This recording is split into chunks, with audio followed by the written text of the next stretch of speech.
Michelle, it's Friday. I decided I'm going to join you on your challenge to only use one shot for this video. This dumbfounded 20-something is going to babble about forgiveness. So I've been thinking about forgiveness a lot lately. Something happened to me years and years ago, and I've never quite been able to forgive this person.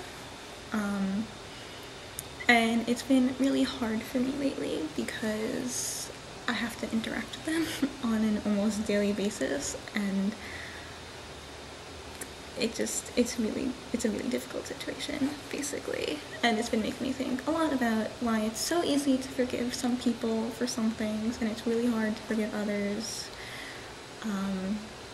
And it got me thinking about how easily I forgive fictional characters. So that's mostly what I'm going to be talking about, because it's a lot easier than talking about really general, vague, personal stories of my life. So the first character I'm going to talk about is Zuko, because Zuko was a bad guy. He was the villain. He made Aang and his friend's life hell for a very long time. But I knew from the third episode that he was going to be good. And so everything he did after that, I didn't care. Like, every single time he came after Aang, I was just like, it's fine, he's going to join them one day. He's going to teach them how to firebend, and he's going to join their team and help take down the Fire Lord. Like, I was so sure in my belief that he was going to become good that I forgave him while he was actually performing these horrible acts. And by the time the Storm episode came up, which I think was episode 10, but I could be wrong, maybe it was 16, whatever. It was called The Storm, and you got more of Zuko's backstory, like, love, just completely 100% fell in love with him, and totally forgave him. Meanwhile, you have Joey, who's just like, yeah, his redemption arc was really cool, but Zuko's an asshole. I love Zuko. Love him. Another character is Rumpelstiltskin from Once Upon a Time. This guy is evil. Like, he's not a good person. He's killed, I don't even know how many people. He curses an entire kingdom to this one small town in Maine.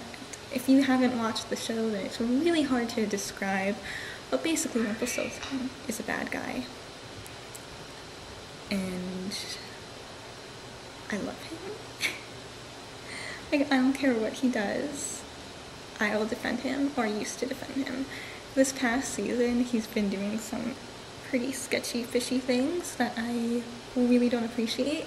But even then, I was kind of like, it's just the writers, they just don't understand his character like I do.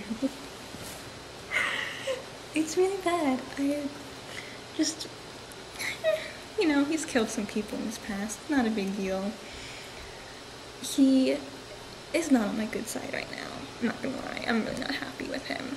But I know that I still want him to get a happy ending. I want him to redeem himself. And yeah, I think it's interesting how easily I will forgive someone just because he had a really messed up childhood and he found true love. Like, is that really enough to forgive someone of, like, countless murders? No. But I do. So, yeah, that's a problem with me. I know that. I shouldn't be so supportive of evil characters, but I am. Oops.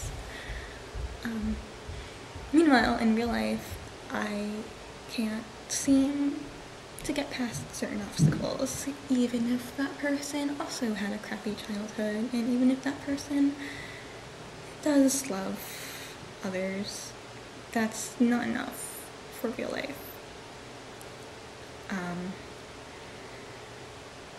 Yeah, I don't really know what else I wanted to say, but I feel like I'm getting very close to 4 minutes, or I might have already passed it. I'm so bad at time, I'm sorry. Anyway, I'm sorry I didn't make a video last week. I hope you can forgive me, and it's not as bad as killing an entire village of people. But I next week.